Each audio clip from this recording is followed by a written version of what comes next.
Hey, it's Ashley again. Welcome to my channel, Nutrient Wanderlust.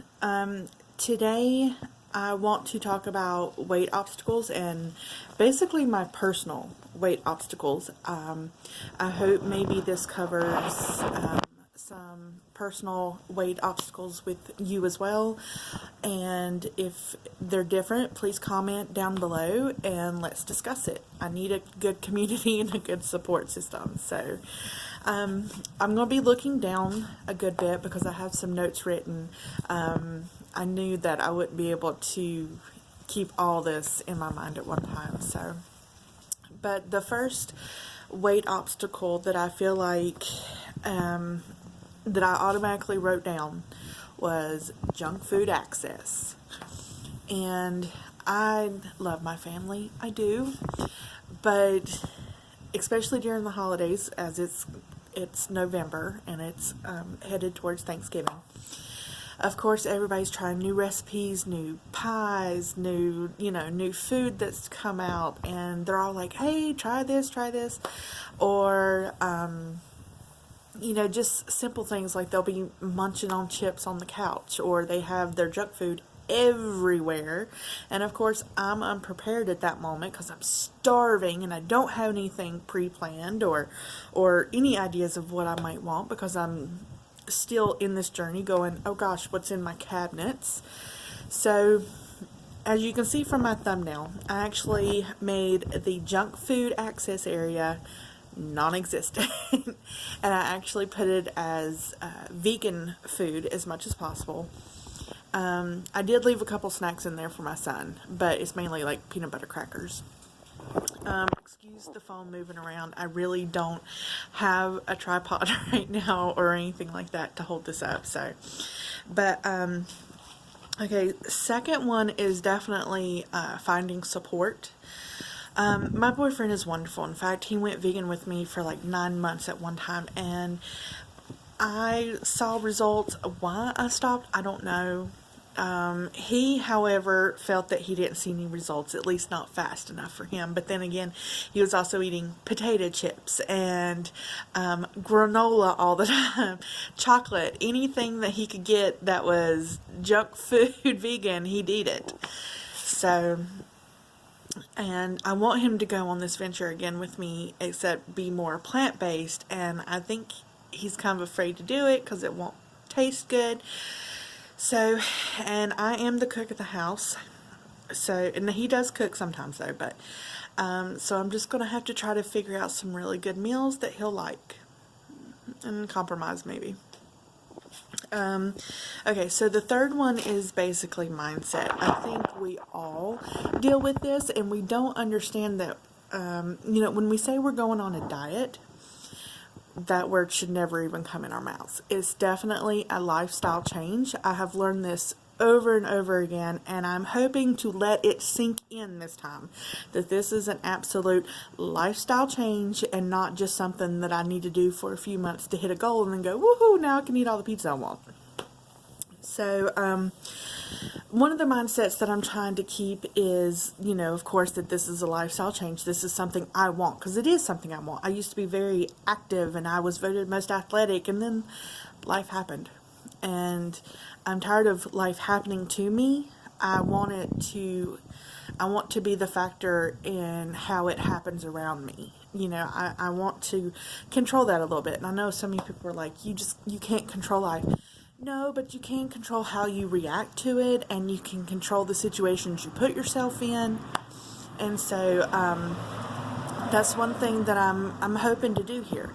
And so for the mindset part, there's actually like 4 different things I've thought about, but there's regular motivation, there's staying vegan motivation, there's of course the lifestyle change, not diet, the whole trying to just switch and do a 180, which a lot of people forget to stop at 180 and just go right back around.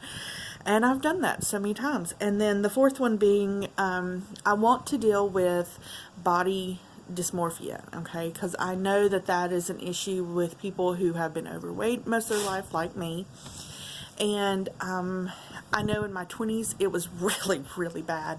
And even still today, I will look at someone who's, say, big, and I will point them out to a friend, and I'll say, am I that big?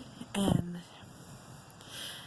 that's awful. I shouldn't say that about that person, and I shouldn't say that about myself as well, so please forgive the cars going by. It is outside. I live in the mountains of North Carolina, and this is a gorgeous, beautiful day. It's not raining. It's not too cold. It is a nice, amazing fall day. So, and I think as this channel goes, I will definitely be offering myself solutions to these problems. I really like that quote by, I hope I say this right, Tom Bilyeu. He was the founder of the Quest Bar. But he says, never reward yourself or anyone else for pointing out problems without offering a solution. And I really love that quote. As part of motivation, I actually watch his channel. I watch Tony Robbins, Zig Ziglar, Greg, whatever his last name is. He likes to cuss a lot. But, so I try to do that. And then, okay, so some more obstacles that I've been dealing with since childhood is depression and anxiety. I'm actually on medication for anxiety, and they're hoping that the anxiety will help my depression, which it kind of has. So the pill has worked pretty good, but it also, the fact that I try to meditate, I try to listen to upbeat music, I watch Tony Robbins, I watch Tom Bilyeu, and so I try to make sure that I have an overall health change. That's one thing about this journey that I'm really, really hoping to get through, that this is not just what I put in my mouth. It's also how I think about the things that I put in my mouth. It's also about how I see myself in the mirror. It's also about how I see myself when other people look at me. Different things like that. And, okay, so another obstacle is, of course, health issues. Like I've already said, I have one medication that is my anxiety medication. And then the next medication that I take is actually, I've had this problem since I was 16 years old. It's called premature atrial fibrillation. And it's basically, the doctor said that I won't die from it, which is great, while I'm crying in his office as I'm finding out what the actual diagnosis is 2 years ago maybe. Because, yeah, since 16 they had no clue what was going on. But anyway, and by the way, I'm 34. I don't care if you know my age. I'm not one of those. It's like, oh God. Nah, I'm 34. I'll be 35 in December, and I'm actually kind of excited. But anyway, so I need a heart blocker, not heart blocker, beta blocker, excuse me, to regulate my heart. And the beta blocker is also a high blood pressure pill, so it's two in one. So if it wasn't a 2-in-1, I'd be taking 3 different medications right now, and I don't want that. I don't want that at all in my life. I know that I may always have the atrial fibrillation, but I also do know that with diet and exercise, I can control it. And I'm also scared that, diabetes runs in my family. I had gestational diabetes while I was pregnant with my son.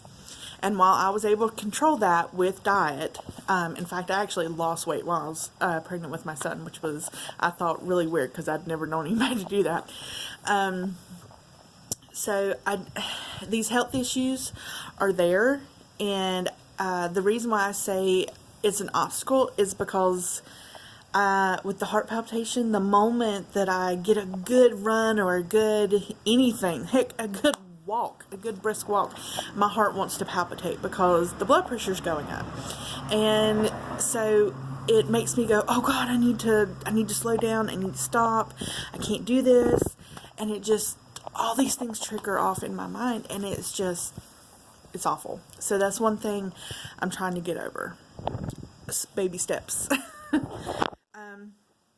Another thing that kind of worries me about weight loss is loose skin.